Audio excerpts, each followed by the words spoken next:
Scenes of dramatic rescue operations in Beijing. That city dealing with unrelenting rain since Saturday.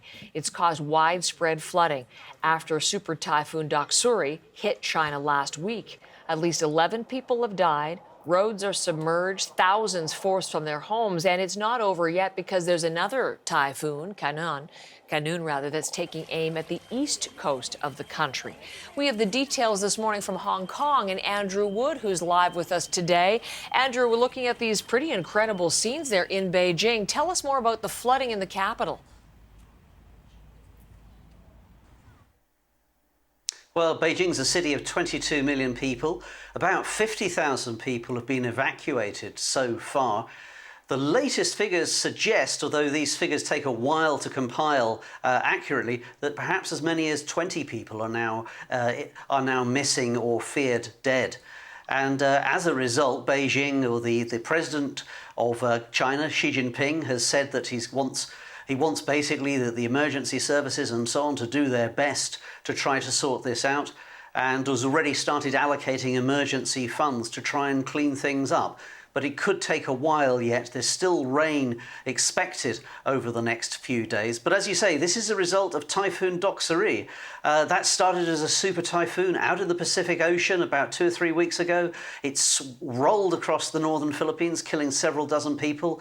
It hit the southeast coast of China. And then usually typhoons just sort of break up. They fizzle out. But this one carried on for another 2,000 kilometres across China to hit Beijing with a quite surprising force. You mentioned how the super typhoon had also hit the Philippines. What about other countries, other areas in the region? How are they dealing with the extreme weather, Andrew? Well, the Philippines tends to get hit the most. Even in a good typhoon season, as they say, when there aren't that many typhoons. And this is the third typhoon to hit the mainland of China in the past 2 weeks. And as I say, usually they tend to hit the Philippines first. Taiwan has also been hit by this as well. It's very difficult to say whether any particular typhoon has been caused by global warming or climate change.